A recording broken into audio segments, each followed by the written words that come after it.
ఇప్పుడే country delight యాప్ని download చేసుకోండి. Download the country delight app now.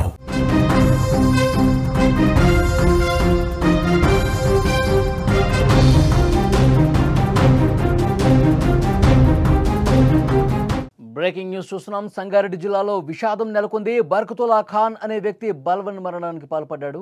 Ameenpur చెరువులోకి దూకేశాడు బర్కతుల్లా ఖాన్. చెరువు గట్టుపై ఒక లెటర్ను పెట్టాడు. చెప్పులు, మొబైల్ ఫోన్ గట్టు మీదే ఉన్నాయి. భార్యతో విభేదాల కారణంగా బలవన్ మరణానికి పాల్పడ్డట్టుగా సమాచారం వస్తుంది. భార్యను కొట్టిన కేసులో జైలుకెళ్లి ఇటీవలే విడుదలయ్యాడు మృతుడు. వివాహ బంధాల్లో తలెత్తుతున్న వివాదాలు తీవ్ర విషాదాలుగా మారిపోతున్నాయి. ఒకరికొకరు దాంపత్య జీవితంలో కలిసి సాగే మజిలీలో వచ్చే మనస్పర్ధలు, కలతలు ఇలాంటి అనర్థాలకు దారితీస్తున్నాయి. సర్దుకుపోతే సాఫీగా ప్రయాణం సాగిపోతుంది. ఇలాంటప్పుడు ఏవో చిన్న చిన్న ఒడిదుడుకులు వస్తూ ఉంటాయి. వాటిని మనసు మీదకి తీసుకుంటే ప్రాణాలు పోగొట్టుకుని ఈ విధంగా విషాదంగా మారుతున్నటువంటి పరిస్థితి ఉంది. హత్యలు, ఆత్మహత్యలకు కారణమవుతున్నాయి. తాజాగా భార్యతో విభేదాలతో మరొక వ్యక్తి బలవన్ మరణానికి పాల్పడ్డటువంటి పరిస్థితి ఉంది. భార్యపై దాడి చేసి జైలుకెళ్ళి వచ్చాక తనువు చాలించాడు. తన బాధను ఒక పేపర్ మీద పెట్టి దానికి చెరువు గట్టు మీద ఉంచి ప్రాణాలు పాల్పడ్డ పరిస్థితి, ప్రాణాలు తీసుకున్నటువంటి పరిస్థితి. విజువల్స్లో మీరు చూస్తూ ఉన్నారు స్క్రీన్ మీద. అతని చెప్పులు కావచ్చు, ఒక పేపర్ కావచ్చు అక్కడ పెట్టేసి బలవన్ మరణానికి పాల్పడ్డాడు. సంగారెడ్డి జిల్లా అమీన్పూర్ మున్సిపాలిటీ పరిధిలోని అమీన్పూర్ చెరువులో పడి బర్కతుల్లా ఖాన్ అనే వ్యక్తి చనిపోయాడు. హఫీజ్పేట్ ఆదిత్యనగర్ కాలనీకి చెందిన బర్కతుల్లా ఖాన్ తన భార్యతో గత కొంతకాలంగా విభేదాలు నడుస్తున్నాయి. అనుమానంతో ఆమె మీద గొడవ కూడా పడ్డాడు చాలా సందర్భాల్లో. ఈ గొడవల కారణంగా కేసులు నమోదయ్యాయి. కేసులు నమోదైన తర్వాత అతను జైలు శిక్ష కూడా అనుభవించాల్సిన పరిస్థితి. భార్యను చితకబాదిన కేసులో అతడికి జైలు శిక్ష వేసింది కోర్టు. జైలు నుంచి వచ్చాక తీవ్ర మనస్తాపంతో అతడు బలవన్ మరణానికి పాల్పడ్డాడు. ఎందుకంటే అతను జైలు నుంచి తిరిగి వచ్చిన తర్వాత భార్యను కొట్టాడు, అందుకే జైల్లో పెట్టాడని చెప్పి చాలామంది ఆ విధంగా ఆయన్ని తక్కువ చూసినటువంటి పరిస్థితి ఉంది. ఆయన చిన్న చూపు చూసిన పరిస్థితి. ఇక అతను కొద్దిగా ఇబ్బందికి గురయ్యాడు. బర్కతుల్లా ఖాన్ పూర్తిగా అతను అదే ఆలోచనతో ఉండిపోయాడు. ఇక సూసైడ్ చేసుకుందామని చెప్పి భావించి అమీన్పూర్ చెరువు దగ్గరికి వెళ్ళాడు, ప్రాణాలు తీసుకున్నాడు. చనిపోయే ముందు చెప్పులు, మొబైల్ ఫోను, తన ఆత్మహత్యకు కారణాలు ఇవన్నీ కూడా లెటర్ మీద రాసి చెరువు మెట్లపై వదిలి వెళ్ళిపోయినటువంటి పరిస్థితి ఉంది.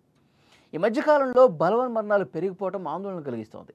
బలవంతంగా చనిపోవటానికి ప్రధాన కారణాల్లో ఒకటి కుటుంబంలో కలహాలు.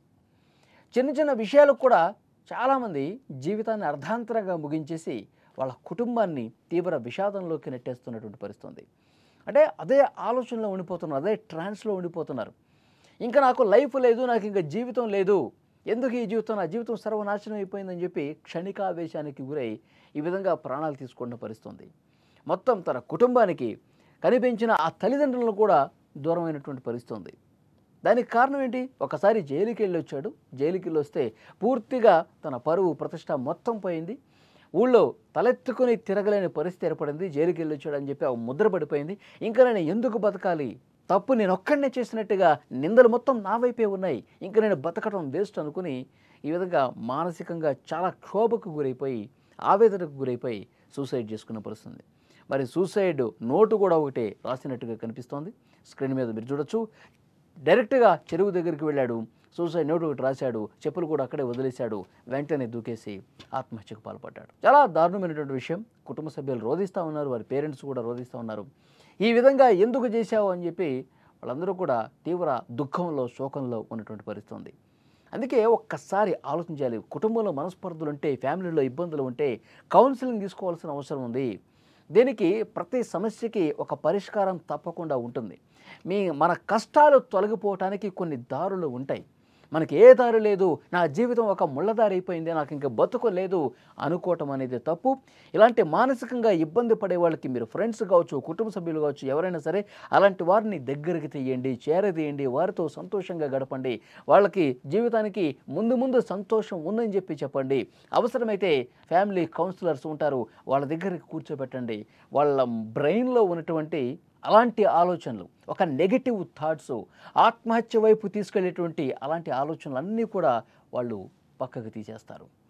అందమైన జీవితం ముందు ఉంది, ఈ సమస్యకి పరిష్కారం ఇది, ఈ విధంగా నడుచుకుంటే మన జీవితం పూలపానుపోతుందని చెప్పి అలాంటి కౌన్సిలింగ్ తీసుకుంటే ఎంతోమంది ఆత్మహత్యాయత్నం చేసినటువంటి వాళ్ళు కూడా మళ్ళీ తమ జీవితాలని సక్సెస్ఫుల్గా ముందుకు తీసుకెళ్ళిన పరిస్థితులు ఉన్నాయి. సో డెఫినెట్గా ఇలాంటి వాళ్ళని ఒక కంట కనిపెడుతూ ఉండాలి. వాళ్ళ ఆలోచనలు ఏ విధంగా ఉన్నాయో కుటుంబ సభ్యులు చూస్తూ ఉండాలి, ఫ్రెండ్స్ చూస్తూ ఉండాలి. ఈ విధంగా బలవన్మరణానికి పాల్పడే స్థితి నుంచి మామూలు స్థితికి తీసుకొచ్చే ప్రయత్నం చేయొచ్చు. ఈ కేసులో కూడా అర్బతుల్లా ఖాన్ అతను భార్యతో గొడవపడ్డ కారణంగా అతన్ని జైల్లో పెట్టారు. జైలు నుంచి వచ్చిన తర్వాత అవమానం తట్టుకోలేక పరుగు పోయిందన్న ఉద్దేశంతో చనిపోయినటువంటి పరిస్థితి ఉంది. సో డెఫినెట్గా సూసైడ్ నోట్ కూడా పోలీసులు తీసుకున్నారు, కేసు నమోదు చేశారు, దర్యాప్తు చేస్తూ ఉన్నారు. ఇంకా రీజన్స్ ఏమైనా ఉన్నాయా? కేవలం అవమాన భారంతోనే అతను చనిపోయాడా, లేకపోతే అతను సూసైడ్కి ముందు ఇంకా ఏమైనా గొడవలు జరిగాయా? ఇవన్నీ కూడా వెలికి తీస్తూ ఉన్నారు.